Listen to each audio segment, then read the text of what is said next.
Hey guys, welcome back to my channel. I hope you're all doing well. As promised in one of my latest videos, here comes part 2 of my fall edit, and this one will be dedicated to handbags only. Again, I've been doing a bit of online research and browsed through the latest bag releases, checked out what all my favorite creators are wearing this season and also what the press says. And I've come up with a roundup of my observations on the biggest handbag trends of the season as well as my personal favorites. Of course, I linked all the bags shown today in the description box of this video in case you're interested. Maybe the one or other might be worth adding to the Christmas wish list.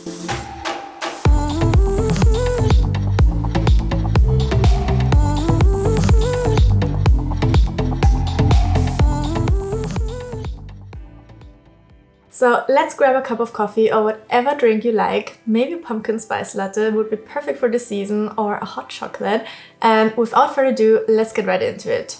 By the way, I also have to quickly show you one thing, guys. My curls I did completely heatless this time. I was using this tool here. It might look a little bit weird, but it's basically just a little foamy thingy, I don't know how to call it, covered in satin. And then it comes with 2 little scrunchies, and you basically just put it on top like this, and then you curl around your hair. I usually part them in 2 per side, and then I wrap them around this thing after washing my hair. So I dry it and then I leave it a little bit damp, and then I put this on and I go to bed, and then overnight the curls are building and I woke up like this. So I really did not touch up anything with a curler or a straightening iron or my Dyson. This is really how they came out using this tool. I have to say, I didn't thought that this would work that well. This is not sponsored, by the way. It's just a genuine tip from me to you. And of course, this is way more healthy as there's no heat involved and it doesn't damage your hair. So I think this is a real game changer. And it saves me a lot of time getting ready in the morning as well, because when I'm curling my hair with my Dyson, it usually takes me like 20 minutes, and with the straightening iron at least as well 10. So this is definitely a good tool, I have to say. As you probably all have noticed, suede is heavily on trend, and of course this also includes handbags, so you will definitely see a lot of suede models in this video, all in the color of the season, brown. The most popular bag, probably of the entire year, is the Row Margaux, which actually appeared for the very first time back in 2018. One might call the Luxe top handle hold all the quiet luxury version of the Birkin, and some others might say that it's giving a bit of doctor bag vibes. But one thing is for sure, the Row Margaux is taking the top spot this season, and it's definitely reached cult status. For the ones who might not know, the Row was established back in 2006 by Mary-Kate and Ashley Olsen, and it is known for its muted, understatement luxury pieces. And also the Margaux bag is not crying much for attention, with the logo being very small and subtle, hidden on the side of the bag, almost unnoticeable. It's definitely giving if you know vibes, and only people that are genuinely interested in fashion will even recognize. The Margaux bag comes in 5 different sizes, and the smallest one, the Soft Margaux 10 in suede, starts at 4,450 euros. Then there's the 12, the 15 and the 17, and the longer East-West model that goes up to 7,390 euros. And that's probably the most debated question. Is it even worth it to spend so much money on a bag that doesn't even transport its luxurious price tag? I would love to know your opinion about this. To me, the Margaux has not been very interesting so far. For such a heavy price tag, I have to say that it's a little bit too basic and maybe almost boring. Don't get me wrong, it definitely is a decent bag and I do like seeing it on others, but for me personally, I just don't see myself buying this bag anytime soon, as I would prefer many other models from other brands instead. If I would go for a suede bag, I would probably not choose such a high-end brand, as maintaining this type of leather can be quite tricky, and the bag might end up looking heavily used quite fast. Some do like that look, I'm not the biggest fan, to be honest. In case you like this bag style though, there are also a couple of other high-end alternatives, such as the Khaite Maeve weekend bag or the Prada medium leather tote bag. Coming to some more price-friendly options, I discovered the brand Manu Atelier recently. Their Le Cambon bag is the perfect alternative to the Row Margaux, but for a fraction of the price. It is available in suede and grain calfskin in all the autumn shades that we are loving lately, from vanilla and light beige to a deep burgundy, a rich dark brown to black, and it comes in 4 different sizes: 20, 25, 35 and 40. I think I've not seen a 30 version. The smallest one starts at 475 euros and the biggest one you get for 825. This top handle with the little belt detail counts among my personal favorites, as I think it's a great design for a fair price.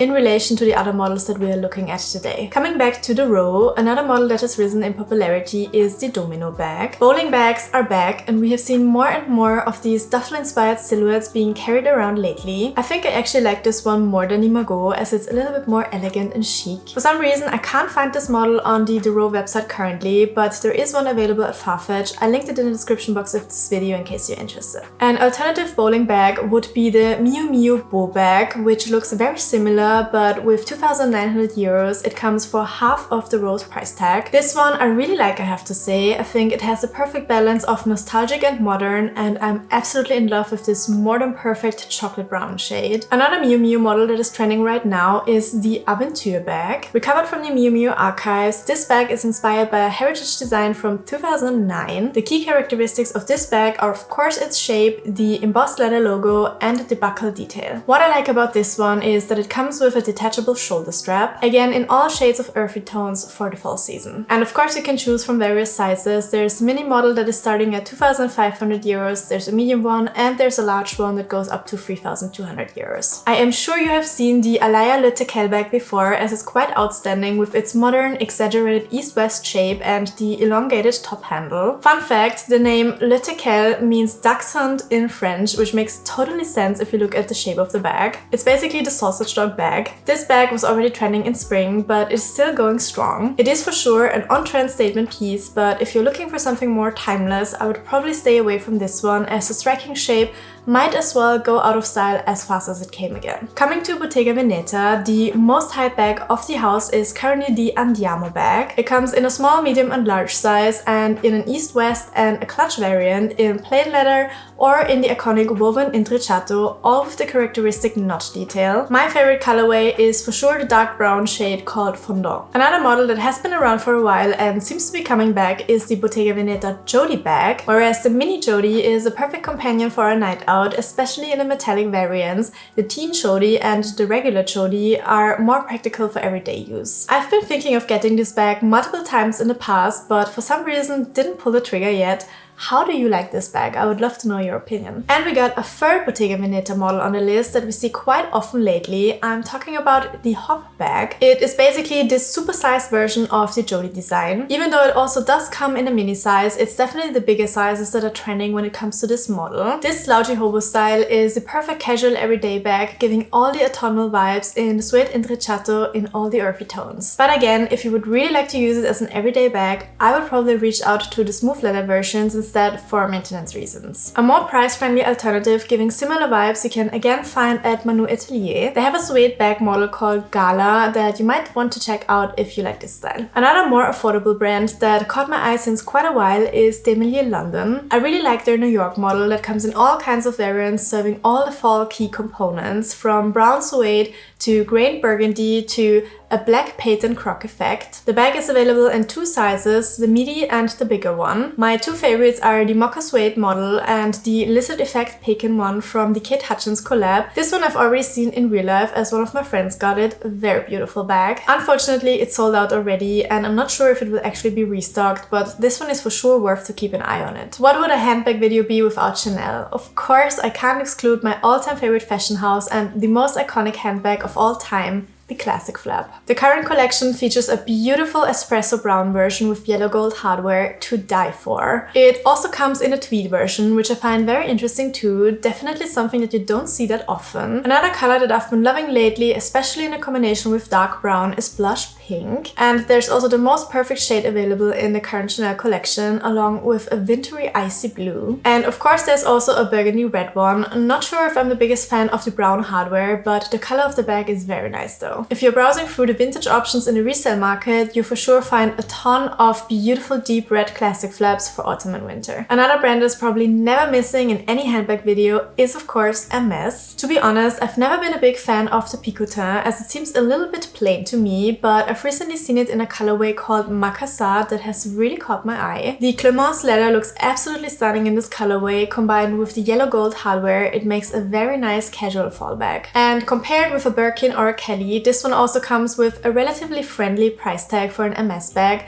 Some people say that the Picotin is somehow like the entry bag into the Hermes universe. What do you think about the Picotin? Do we love it or do we hate it? If you like the Picotin but you're opting for a bit less expensive option, the YSL 5 set could be worth to have a look at. I love the light musk colorway that it comes in. It's made out of finely grained leather and it looks like a quite practical bag as you can wear it over the shoulder, even though it's not that big, but of course it comes in several different variations on sizes. It also comes in a crystal version that I personally fell in love with when I saw it at the new YSL boutique in Vienna. Perfect for the holiday season. The bigger versions come in some more colorways. Besides light musk, I also love dusty gray, Rouge Légion and Fox. There's even a leopard version available in pony hair leather. Nothing for me, but probably very on trend currently. The large model also comes in a beautiful suede colorway called Golden Leaf. Very perfect for autumn. And then we have an even bigger shopping tote version called Bea in a very nice brown shade called Marron Foncé. This bag is actually available for every occasion that you could think of, so of course we also have a night out variant in patent leather in burgundy or black, and a mini version in a colorway named Spicy Chocolate, which is probably my favorite among the glossy options. Sticking to the shiny patent leather bags, another one standing out is the Celine Teen Garance bag, which again comes with elongated top handle straps, which obviously seems to be a thing this year. The dark brown shade is absolutely perfect in combination with the yellow gold Triomphe clasp. I've always been a Celine lover, so this bag definitely got my heart. Last year there was also a Triomphe chain bag in a really nice suede in brown shades, but I can't find it anymore on the website this year. Such a pity. Maybe you can find it in the resale market. Such a nice piece. And of course, Prada did their job as well, and they came out with various options of suede bags as soon as the trend started breaking out. My two favorite Prada suede models are the simply called suede handbag that comes in a medium and a large version, and the mini suede shopping bag in cocoa brown. Of course, they also offer a shoulder bag with elongated straps and a belt buckle bag. We definitely see a lot of belt buckle details this season, and Prada obviously did not disappoint integrating these features in their latest bag models. Another quiet luxury favorite is of course Loro Piana. I think this one is a bit more under the radar as I've not seen it on any influencer that I'm following so far in this specification, but I love the extra bag L27 in the wool and cashmere variants. Two colorways in cashmere I've already been eyeing last year, and now there's a third one that I've not seen before in a dark brown leather and wool combination. Very special piece. I'm absolutely in love with this model, especially in the textile versions, as I think they look a little bit more interesting than the plain leather ones. Let's see if I will finally get one this year. By the way, have you seen the Loro Piana Workshop of Wonders display at Harrods? It looks so dreamy, giving all the holiday vibes. Another Hermès bag model that is still living rent-free in my head is the 2424. There is one stunning specification combining Togo and Swift leather in a shade called Rouge Cellier. If this isn't fall in a handbag, I don't know what is. Another really nice colorway is Ebene, which is a more cool dark brown shade. I've already seen this bag in person at the Hermes boutique in Vienna last year, but unfortunately it was only for display and not for sale. And last but not least, we have all kinds of vintage bags in the fall edit. My favorite one is that brown vintage Chanel shopping bag where I have no clue how it's actually called, but I just fell in love with it the second I saw it. I've also seen a very nice top handle bag in chocolate brown from 1992.